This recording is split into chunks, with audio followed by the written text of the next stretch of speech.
사람에게는 누구나 약점과 단점이 있습니다. 근데 어떤 사람은 그 약점이 치명적인 자신의 삶의 단점이 되기도 합니다. 그런가 하면 어떤 사람에게는 그 약점이 오히려 영적으로 성장할 수 있고 또 성숙할 수 있는 기회가 되어지기도 합니다. 우리나라 가까이에 사는 일본이라는 나라가 있습니다. 가까우면서도 먼 나라. 그게 일본입니다. 여러분, 일본은 세계 경제로 2위인 거 아세요? 경제적으로 세계 2위가 일본이라는 나라입니다. 일본이라는 나라는 배울 게 참 많습니다. 공동체 의식이라든가 질서 의식은 진짜 뛰어난 나라입니다. 지진이 일어나거나 어떤 재해가 일어났을 때 여러분 일본에서 이렇게 TV에 이렇게 뉴스에 나오는 거 보셨습니까? 그 다급한 상황에서도 질서를 지킵니다. 그리고 차분합니다. 이게 일본입니다. 일본 사람들은 경제적으로 그럼에도 불구하고 굉장히 검소합니다. 또 일본의 특징이 성실합니다. 그런데다가 세계적인 기술력을 갖고 있는 게 일본입니다. 연구력도 굉장히 뛰어납니다. 그럼 우리나라는 노벨상 겨우 한 개 아시죠? 겨우 한 개. 일본이 노벨상을 몇 개 받았는 줄 아십니까? 일본이 노벨상을 지금까지 24명이 받았습니다. 우리나라는 겨우 평화상 별로 쳐주지도 않는 거 있잖아요. 근데 여기는 다릅니다. 노벨상만 받은 걸로 따지면요, 세계 제7위랍니다, 일본이. 이게 일본이라는 나라입니다. 군사력, 대외 영향력, 강국입니다. 그런데 이런 일본을 유럽에서는요, 선진국이라고 부르지를 않습니다. 일본을 선진국이라고 하지 않아요. 우리는 세계에서 불가사의한 내용 중에 하나가 이 자그만 대한민국이 일본을 무시한다는 거 아세요? 참 우리나라는 신기해요. 일본을 무시를 해요. 밖에서는 전쟁의 위험, 핵 위험 때문에 다 두려워하는데 우리는 정말 평안해요. 그죠? 밤에 잠도 잘 자고 예배드리고 앉아있고 지금, 그죠? 근데 우리나라 참 어쨌든 일본을 그렇게 선진국으로 인정을 하지 않습니다. 왜 그럴까요? 왜 이런 일본을 선진국이라고 부르지 않을까요? 일본은 선진국에 합당한 격이 없습니다. 선진국에 합당한 격을 갖춰야 되는데 그게 없어요. 그 한 가지가 무엇인 줄 아십니까? 왜 유럽에서 일본을 선진국이라고 안 부르는 줄 아십니까? 일본은 자신들이 저질렀던 과거사에 대한 통렬한 자기 반성과 회개가 없습니다. 사죄함이 없어요. 그러니까 아무리 경제적으로 발전되었고 무슨 기술력이 있고 뭐 있다 그래도 일본을 선진국이라고 부르지 않는다는 사실입니다. 일본은 이걸 뛰어넘지 않는 한 아마 선진국으로 불러질 수가 없을 겁니다. 근데 일본뿐일까요?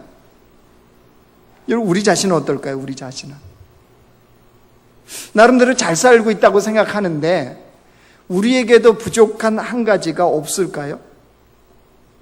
부족한 한 가지. 이것을 인정하는 데서 인생은 새롭게 출발하는 것이 가능해집니다. 근데 사람들이, 저를 비롯해서 사람들이요, 자신의 부족한 그 한 가지를 잘 인정하려고 하지 않아요. 굉장히 이게 쉽지 않습니다. 왜 그럴까요? 왜 이거를 인정 안 하려고 하느냐? 제가 곰곰이 생각해 봤어요. 제 안에 왜 이런 모습이 있을까? 어떤 부족한 한 가지가 드러나면 굉장히 힘들어합니다. 굉장히 자존심 상해요. 아니, 바꾸는 걸 잘 안 하려고 그래. 왜 그럴까 고민해 봤더니 어렸을 때 교육의 영향도 있는 것 같습니다. 우리 어렸을 때 봤던 세계 위인전집 같은 거 보고 꿈을 꾸잖아요. 근데 위인전집을 딱 펼치자마자 다른 세계가 펼쳐지죠. 거기에 나오는 위인들은 어떤 사람들이에요? 벌써 첫 장부터 달라요. 태어나는 순간부터가 다릅니다. 아래에서 태어난 사람, 별똥별이 떨어질 때 태어난 사람,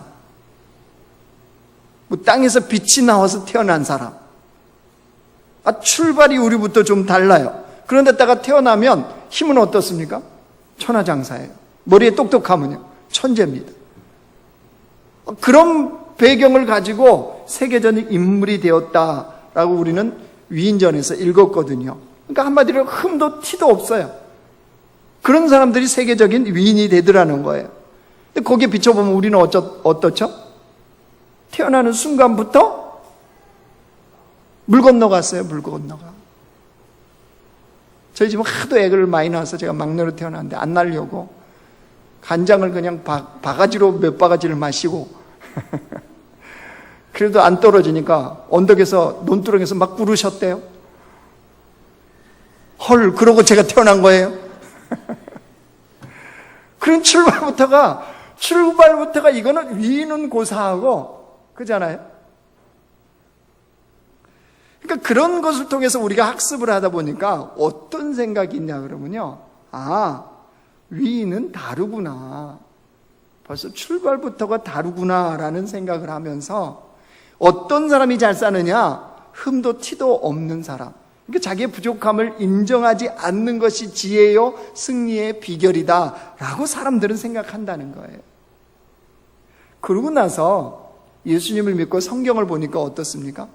성경은 완전히 달라요. 하나님이 쓰시는 사람, 하나님 부르시는 사람들 보십시오. 면면을 보면 얼마나 약점투성인지 몰라요. 어떻게 저런 사람을 하나님의 사람으로 쓰실까?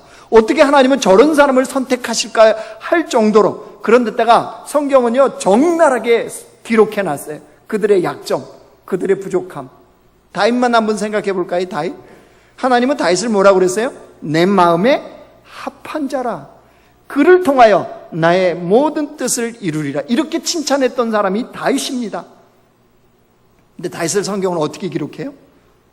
다윗이 얼마나 치졸한 사람인 줄 아십니까? 자신의 충신인 우리아의 아내 밧세바, 그것을 범한 사람이 누굽니까? 다윗이에요. 다윗. 자신의 군사들은 그 남편 우리아는 전쟁에 가서 목숨 걸고 싸우고 있는데 한낮에 낮잠 잤으니까 저녁에 잠이 와요, 안 와요? 안 오죠. 잠이 올 리가 없죠. 그래서 왕궁 옥상에 올라가서 이렇게 아니, 여인네들이 그 당시에 밤에 목욕하지 대낮에 목욕하겠어요? 그걸 쳐다보고 사건을 벌였던 사람이 누구예요? 다윗이에요. 다윗. 자신의 범죄가 드러나려고 그러니까 그걸 덮으려고 그러죠. 그 성경에 나오는 거 보십시오. 우리아를 다시 불러들이잖아요. 그 방법들을 한번 보세요. 다윗이 얼마나 치졸합니까? 아니, 세상에 가정에서 아들이 반역해서 아버지를 왕에서 쫓아내서 왕궁에서 쫓겨나는 그런 집안이 어디 있습니까? 그럼 두 아들 중에 한 명이 목사 돼갖고 저를 쫓아냈다. 그럼 어떻게 하실래요? 가정사에서 어떻게 그런 일이 벌어지냐는 거죠. 근데 성경은 그거를 다 어떻게 해요? 다 적나라하게 기록해요. 그러면서도 주님은 뭐라고 그래요? 다윗은 내 마음에 합한 자라, 내가 그를 통하여 뜻을 이루리라. 여러분, 이게 웬 말입니까? 하나님의 기준은 달라요. 흠과 티가 있어도 주님은 그런 자를 부르셔서 하나님의 사람으로 세우신다는 사실이에요. 그러니까 무슨 말이냐면요, 내 삶에서 내게 고칠 것이 보이는 것, 나의 부족한 한 가지가 내게 있다는 사실을 인정하는 것, 이게 복입니다. 왜냐하면 내 삶에 내가 고쳐야 되는 부족한 그 한 가지가 보인다는 것은 하나님께서 그것을 통해서 내 삶에 놀라운 일을 행하신다는 증거이기 때문입니다. 여러분, 우리 교회는 많이 부족한 부분들이 많죠. 특별히 그 중에 하나 꼽으라면 뭐가 될까요? 우리 교회는. 여러분 어떻게 생각하세요? 우리 남자 교회. 뭐가 제일 부족한 것 같아요? 네? 성가대 인원수? 담임 목사? 우리 교회 예전에 NCD에서요, 교회에 건강 진단을 위한 조사를 한번 한 적이 있습니다. 건강한 교회는 자연적으로 이 성장을 할 수밖에 없다는 거예요. 그게 이제 8가지 요소인데, 그 요소가 이렇게 건강한 수치가 나오면 이게 다 교회는 자연스럽게 성장한다는 거예요. 근데 그 중에 우리 교회가 8가지 이렇게 있으면요, 하나가 낮은 게 하나 있어요. 34점. 보통 70점 이상이 건강한 교회라고 보거든요. 근데 제가 봤을 때 수치가 다른 것들은 그래도 다 이렇게 건강하게 나왔어요. 근데 유독 두 개인데 둘 중에 34점이 나온 게 있어요. 그게 뭔지 아세요? 뭘까요? 전도입니다. 전도. 우리 교회는 굉장히 신사적으로 전도를 합니다. 입을 닫고 전도를 해요. 절대 극성을 안 피워요. 그렇죠? 우리는 극성 빨간 가방들 아줌마들 없죠? 공포의 아줌마들. 그러니까 빨간 가방 들고 나왔다 그러면 순복음이라고 그런다 하잖아요. 잡히면 바로 죽는다잖아요. 우리 그런 거 있어요? 없어요? 없어요. 주의 말씀을 살피는데 신사적이어야 되는데 전도하는데 신사적이어서, 그죠? 이게 우리의 약점 중에 하나예요. 오늘 본문에 나오는 부자 청년은 어떨까요? 하나님이, 예수님께서 그에게 뭘 명령하셨나? 21절 한번 보세요. 우리 같이 읽어요. 시작. 예수께서 그를 보시고 사랑하사 이르시되 내게 아직도 한 가지 부족한 것이 있으니 가서 내게 있는 것을 다 팔아 가난한 자들에게 주라. 그리하면 하늘에서 보화가 내게 있으리라. 그리고 와서 나를 따르라 하시니.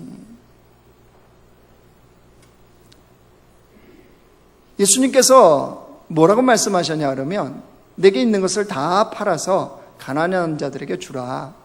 그리고 나를 따르라. 이렇게 말씀하셨어요. 근데 이 말씀을 하시는, 그러니까 우리의 관점은 뭐냐 그러면 뭘 내게 명령하셨냐, 이게 여기에만 집중해요. 그러니까 주님이 왜 하셨나, 왜 말씀하시나, 어떤 의도로 말씀하시나, 이거를 놓쳐버려요. 그러니까 말씀에 순종하기가 어려운 거예요. 오늘 예수님이 왜 이 부자 청년에게 내게 있는 것을 다 팔아 가난한 자들에게 주고 나를 따르라, 이 말씀을 왜 하셨냐는 거죠. 어떤 의도로 하셨냐는 거죠. 여러분, 이걸 알게 되어지면 순종하는 게 가능해요. 아내가 남편에게 뭘 요구했을 때 왜 했는지를 알면 할 수 있어요, 없어요? 할 수 있죠. 근데 무턱대놓고 집에 퇴근해서 방문 열고 들어오자마자 당신 이거 해, 그러면 어떤 마음이 들어요? 의도를 파악이 안 되면. 지금 벌써부터 연휴 들어가신 거예요? 자, 주님이 어떤 의도로 했는지 봐봐요. 21절 다시 한번 보세요. 예수께서 그를 뭐 하시고? 보시고 그랬죠. 근데 이 보시고라고 하는 이 헬라어 단어는요, 엠블랩사스라는 헬라어 단어를 썼는데 이거는 그냥 보신 게 아니에요. 이게 무슨 말이냐면요, 의도적으로 어떤 목적을 가지고 그의 반응을 주시하며 보다라고 할 때 쓰는 단어입니다. 엠블레사스라는 게. 그러니까 주님이 그냥 명령하신 게 아니에요. 이 명령은 무슨 말이냐 그러면요, 이걸 더 풀어서 설명한다면 이 부자 청년의 미래 가능성을 보시고 예수님은 이 말씀을 하시는 거예요. 가서 내 있는 것을 다 팔아서 가난한 자들에게 주고 나를 따르라 하신 이 주님의 말씀은 이 부자 청년의 미래의 가능성을 보시고 주님 말씀하신 거예요. 그런데 때가, 그 다음 보세요. 뭐라고 그랬어요? 보시고 뭐 하사? 여러분 성경 볼 때 이 단어가 보였습니까? 그를 사랑하사. 이 순종하라고 명령하시는 이 말씀은 그를 사랑해서 말씀하셨다는 거예요. 근데 여러분, 이 사랑하다는 단어는요, 그냥 우리가 생각하는 사랑하는 이 단어가 아닙니다. 아가페센이라는 이 단어를 썼는데 여기 뭐냐면 흠뻑 사랑하다예요. 흠뻑. 그러니까 정말 사랑하셔서, 무지무지 사랑하셔서, 그래서 가서 내 있는 것을 팔아 가난한 자들에게 주고 나를 따르라, 이 말씀을 하신 거예요. 예수님께서 이 부자 청년에게 내게 아직 한 가지 부족한 것이 있다 라고 하시는 말씀은 정말로 이 부자 청년을 사랑하셔서 주님이 하신 말씀이에요. 그것을 고치기를 원하시는 거예요. 왜요? 그것을 고쳐서 지금 현재 누리고 있는 그 복보다 훨씬 뛰어난, 훨씬 풍성한 주님이 주시는 복을 누리게 하고 싶으시거든요. 그게 원래 예수님이 이 부자 청년에게 원하는 뜻이었어요. 근데 부자 청년은 뭐에만 꽂혔어요? 자기에게 가지고 있는 거 다 팔아서 가난한 자들에게 주라. 여기에만 꽂힌 거예요. 여기에만 집중한 거예요. 왜 주님이 그렇게 말씀하셨고 무슨 의도로 말씀하셨는지, 즉 주님이 말씀하시는 바가 지금 누리고 있는 그 복보다 훨씬 풍성한 복을 누리기 위해서 말씀하셨다는 이 의도를 전혀 파악을 못한 거죠. 그러니까 여러분, 이 말씀 볼 때 아직도 한 가지 부족한 것이 있으니 라고 얘기했으니까 이 부자 청년이 다 잘했는데 한 가지가 부족한 거구나, 여러분 이 생각하시면 안 돼요. 여기 그 21절 다시 봐봐요. 예수께서 그를 보시고 사랑하사 이르시되 내게 아직도 한 가지 부족한 것이 있으니 했잖아요. 부족하다라는 이 동사 단어는요, 여기서 어떤 단어를 썼느냐면요, 목표를 못 마치다, 그 다음에 빗맞히다, 잡지 못하다, 이런 뜻이 있습니다. 그러니까 다 잘했는데 한 가지가 모자란다, 이 뜻이 아니에요. 사실은 이 부자 청년에게 진짜로 중요한 한 가지, 이게 빠졌다는 거예요. 주님이 그 말씀하시는 그 말씀. 그런데 이 부자 청년은 어떻게 생각했죠? 뭐라고 그랬어요? 여러분 20절 봐보세요. 그가 여짜오되 선생님이여 이것은 내가 어려서부터 다 지켰나이다. 뭐라고 말하는 거죠? 나 지금까지 어떻게 살았다는 거예요? 잘 살았다는 거예요. 계명을 지키면서 잘 살았습니다. 너무 훌륭한 청년입니다. 훌륭한 그리스도인입니다. 라고 말한 건데, 이건 순전히 뭐였어요? 착각이었죠. 착각이었죠. 내게 진짜 중요한 건 한 가지가 빠져있다, 예수님이 말씀하신 거잖아요. 그래서 주님은 네가 그것을 바꾸면 놀라운 역사가 일어난다, 이렇게 말씀하시는 거예요. 근데 우리는 착각들을 굉장히 잘합니다. 내가 잘하고 있다고 생각해요.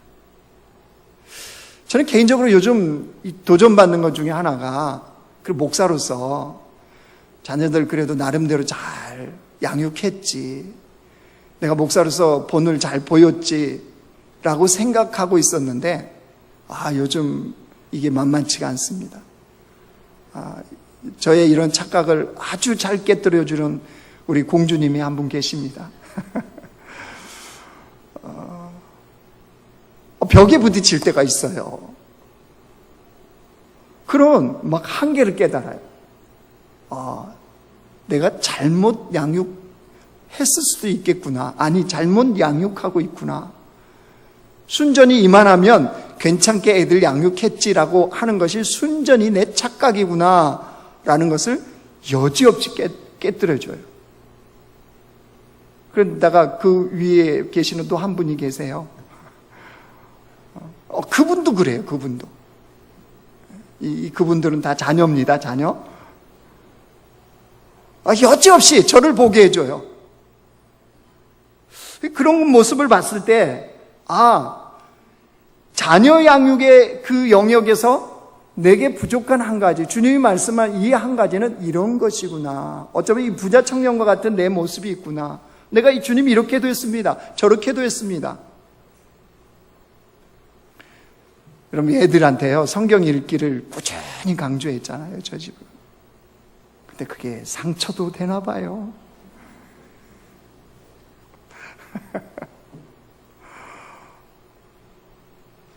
제가 그 얘기를 했는데 멘붕이 왔어요.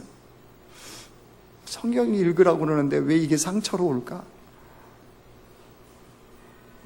고민하기 시작했습니다. 제게 부족한 한 가지가 아닌가 고민했어요. 아무튼 주님이 원하시는 것은요, 이 부자 청년이 지금의 누리는 복보다 훨씬 풍성한 복을 누리는 사람으로 살기를 주님을 원하신 거예요. 근데 중요한 거는 이 부자 청년의 반응입니다. 22절 보세요. 22절. 같이 읽어 시작. 그 사람은 재물이 많은 고로 이 말씀으로 인하여 슬픈 기색을 띠고 근심하며 가니라. 여러분, 부자 청년에게 많은 재물을 주신 것, 그에게 복이죠. 복이잖아요. 근데 이것이 오히려 그에게 슬픈 기색을 띠고 근심하게 하는 도구가 되어버린 거죠. 왜 이런 일이 벌어질까요? 왜 그렇죠? 이 부자 청년은 주님의 말씀에 순종함으로 말미암아서 자기에게 있는 그 한 가지, 이것을 극복하면 인생이 훨씬 차원이 다른, 주님이 바라보시는 훨씬 차원이 다른 인생을 살 수 있다는 거, 이거를 믿지 못한 거죠. 주님이 정말로 이것을 극복하고 서면 그 인생이 업그레이드 될 수 있다라고 하시는 하나님의 말씀, 이 예수님의 말씀에 대한 것을 믿지 못한 거예요. 그러니까 부담만 다가오고 뭐하고 갔대요? 근심하고 가는 말씀이 그냥 돼버린 거죠. 여러분, 앞에 다윗도 어땠을까요? 다윗. 하나님 내버려 두지 않으셨죠. 지적했죠. 부족한 한 가지를 보여주셨어요. 나단 선지자를 보냈습니다. 다윗이 어떻게 반응했나요? 사무엘 하 말씀 보여주세요.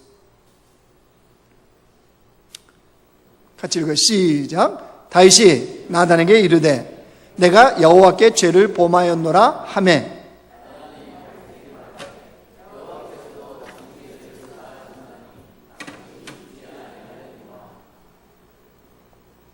다시 어떻게 했대요? 내가 여호와께 죄를 범하였노라. 다윗은 지적했을 때 어떻게 했습니까? 엎드려서 회개했습니다. 여러분, 회개라는 게 뭔지 아시죠? 삶을 완전히 돌이키는 것. 입술만 회개합니다. 내가 잘못했습니다. 이게 아니고요. 삶 자체를 바꿔버리는 거. 이게 회개입니다. 완전 변화를 시키는 거예요. 다윗은 진짜 바뀌었을까요? 이게 진정한 회개가 되어졌을까요? 예, 어떻게 할까요? 다윗이 왕으로서 노년이 됩니다. 다윗이 이제 몸이 차가워지기 시작합니다. 노년이 되니까. 그래서 신하들이 수넴 여인 아비삭을 붙여줍니다. 몸을 따뜻하게 하라고. 근데 성경에 다윗이 죽는 그 순간까지 아비삭을 품에 품습니까? 안 품습니까? 성경은 명확하게 그녀와 동침하지 아니하니라. 명확하게 기록합니다. 왜 그랬을까요? 다윗은 그때 완전히 돌이켰거든요. 무슨 말이에요? 자기가 얼마나 연약한 존재인지, 하나님 앞에 어떤 존재인지를 철저히 알았기 때문에 그 삶을 돌이킨 거예요. 그러자 여호와께서 다윗에게 복을 주십니다. 그렇죠? 어떤 복을 주세요? 내 마음에 합한 자라. 그를 통해 나의 뜻을 이루리라. 그리고 밧세바의 사이에서 태어난 그 자녀는 죽죠. 나중에 이제 둘째가 태어납니다. 그게 누구예요? 솔로몬입니다. 솔로몬. 근데 솔로몬을 복의 계승자, 하나님의 복의 계승자로 삼죠. 여러분, 왜 솔로몬이어야 되나요? 다윗의 많은 아들들 중에 왜 솔로몬이어야 되나요? 솔로몬이 처음부터 지혜가 있는 사람이었나요? 뛰어난 사람이었나요? 아닙니다, 여러분. 나중에 하나님이 지혜를 주시는 거예요, 솔로몬에게. 다윗이 하나님의 그 지적 앞에 자신의 그 부분을 변화시키고 나가자 그 복의 계승자가 솔로몬에게로 내려갔다는 사실입니다. 하나님은 우리의 삶에 그런 차원이 다른 하나님 놀라운 복의 역사를 누릴 수 있도록 하나님은 만들어주세요. 뭐 하면? 우리가 바꾸기만 하면, 변화되기만 하면. 여러분, 지금은 하늘나라에 가 있는 강영우 박사 아시죠? 그는 중학생 때요, 축구공에 맞아서 두 눈이 실명을 합니다. 그래서 평생을 맹인으로 살아가요. 그럼에도 불구하고 그는 한국인 최초로 미국에 가서 박사학위를 받는 사람이 되었습니다. 강영우 박사가 살아생전에 이런 백악관에 들어가서 장애위원회 정책 차관보를 했던 건 아시죠? 유엔에서요, 장애인 위원회가 있는데 거기 부의장을 했던 사람이 강영우 박사입니다. 눈이 하나도 보이지 않습니다. 근데 그에게도 어려운 삶이 있었죠. 왜 없었겠습니까? 두 아들을 키웠는데요, 이 아들 둘이 다 훌륭한 사람이 되었습니다. 근데 이 아이들이 어렸을 때 아빠한테 어느 날 그러더라는 거예요. 아빠, 우리는 아빠하고 공놀이도 하고 싶고 아빠가 태워주는 차를 타고 싶어요. 이렇게 얘기하더라는 거예요. 그래서 밤에 잠자리에 들기 전에 침대 밑에 내려와서 이 두 아들이 무릎 꿇고 기도하더래요. 하나님, 우리 아빠 눈 좀 고쳐주세요. 우리하고 공놀이도 하고요. 아빠가 태워주는 차도 타볼 수 있도록 하나님, 우리 아빠 눈을 고쳐주세요. 라고 기도하더래요. 그럼 만약에 자신의 그 약함이 극복되지 않는 상태로 강용호 박사가 살았다. 이 순간이 어떤 순간이었겠습니까? 완전 좌절했겠죠. 하나님에 대해서 얼마나 원망을 했겠습니까? 근데 그는 그것을 극복한 사람이에요. 아이들한테 그랬다 합니다. 아빠가 너희들하고 공놀이는 해줄 수 없고, 아빠가 차를 태워서 너희들을 어디 데리고 갈 수는 없지만 아빠는 그보다 더 많은 것을 너희들에게 해줄 수 있단다. 그러면서 방에 불을 끄라고 그랬대요. 불을 끄니까 방이 깜깜해졌겠죠. 불을 끈 상태에서 강영호 박사가 동화책을 읽어줬답니다. 무슨 책이었겠어요? 점자로 된 거죠. 눈이 보이지 않으니까 불을 끄나 켜나 똑같아요? 안 똑같아요? 똑같죠. 근데 아이들은 어려져요. 그 아빠의 모습을 보고 이때부터 이 아들 두 녀석이 우리 아빠는 어둠 속에서도 책을 읽을 수 있는 초능력자이다. 생각이 바뀐 거예요. 생각이 아이들이. 그러니까 눈에 안 보이시는 분, 공놀이 못 해주시는 분, 우리를 참 못 태워주시는 분, 이게 아니고 이 마인드 자체가 이제는 우리 아빠는 초능력자야. 아빠에 대한 이게 바뀐 거예요. 생각이. 그러니까 아이들이 건강하게 자라날 수 있는 거죠. 여러분, 우리의 부족함은요, 극복하면 되는 거예요. 말씀을 정리하겠습니다. 하나님 우리를 흠뻑 사랑하세요. 그냥 사랑하시는 것이 아니고 흠뻑 사랑하세요. 그래서 우리가 누리고 있는 지금의 그 복 이상의 것을 주님은 우리가 누리기를 원하시는 거예요. 즉 땅에 속한 복으로만 만족한 백성이 아니라 하늘의 복, 하늘의 보화를 누릴 수 있는 백성이 되기를 주님은 원하시는 거예요. 이걸 위해서 주님 우리에게 말씀하시는 바가 있습니다. 내게 한 가지 부족한 것이 있다. 여러분, 주님을 따르기 위해서, 예수님을 따르기 위해서 내려놓아야 될 한 가지가 혹시 내게 있습니까? 예수님을 더 깊이 사랑하기 위해서 내려놓아야 될 혹시 한 가지가 있습니까? 하늘의 보화를 누리기 위해서 땅의 그 보화를 내려놓아야 되는 한 가지가 혹시 우리에게 있지 않습니까? 여러분, 그것이 여러분에게 뭡니까? 여러분, 그 한 가지가 무엇입니까? 어떤 사람에게는 참 일은 성실하게 하는데 물질에 약한 사람들이 있습니다. 있죠? 물질만 개입되면 이게 판단을 못하는 거. 어떤 사람은 물질을 잘 사용하는데 감정이 약한 사람이 있어요. 감정이 휘둘려요, 막. 오늘 은혜 받았다가도 감정이 상하면 그냥 다 하나님 보고 다 핑계쳐요. 뭐 교회가 뭐고 없어져. 어떤 사람은 감정에 냉정한데 인간관계가 굉장히 어려운 사람들이 있어요. 있죠? 하나님 관계에서 어려운 사람들, 입술에 말에 실수가 많은 사람들, 말씀과 기도에 게으른 사람들, 봉사와 헌신이 인색한 사람들, 어느 한 영역에 하나님 내게 한 가지 부족하다라고 말씀하시는 게 있어요. 근데 그게 사실은 우리가 그동안 잘하는 것을 다 덮어버릴 만한 이게 있어요, 없어요? 있어요, 사람마다 다. 특별히 긴 연휴에 아주 너무 길어요. 저는 진짜 싫어요. 저는 싫습니다. 너무 깁니다. 자, 교육자들 중간에 부를까 합니다. 근데 이번 추석 연휴요, 여러분들 어쨌든 좋든 싫든 가족 만나고 친척 만날 거잖아요. 그 만나서 우리가 그리스도인됨을, 아니 남자의 성도됨을 좀 드러내십시오. 어떻게 해요? 좀 양보하세요. 좀 이해해 주세요. 좀 용서해 주세요. 좀 손해 보세요. 친척들 만났을 때 좀 이렇게 해요. 나 도저히 못한다고, 저 인간, 나 저 모습 도저히 못하겠다고. 아니요. 그렇게 보이는 그 모습, 내가 보고 있는 그거, 어쩌면 내 안에 내가 부족한 한 가지인지 몰라요. 그러면 양보해야죠. 이해해줘야죠. 사랑해야죠. 용서해줘야죠.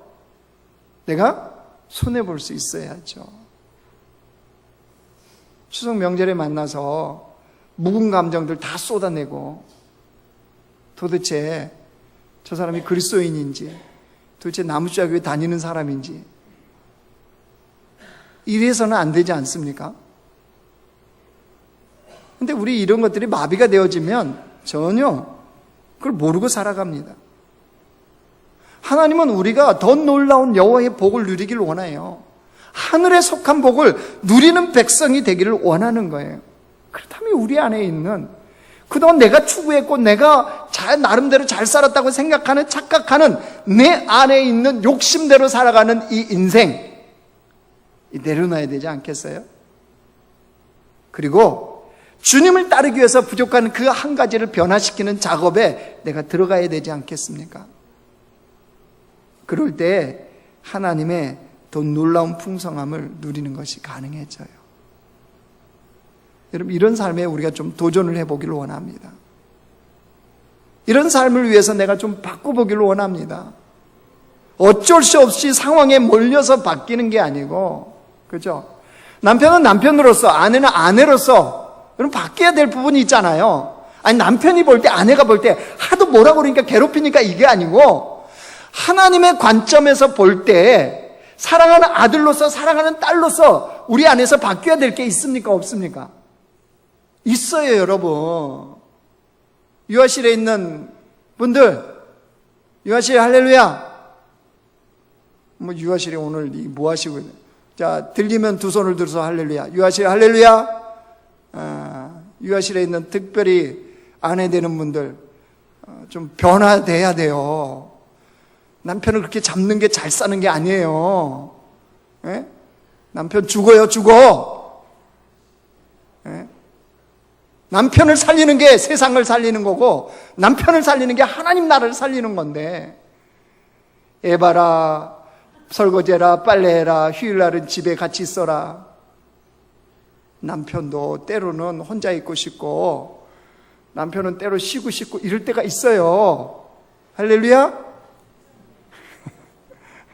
그럼 당장 지금 속으로, 아내들 때 애 키우다가 쉬고 지금이 하나님이 허락하는 때야. 그때는 애 키우는 때예요.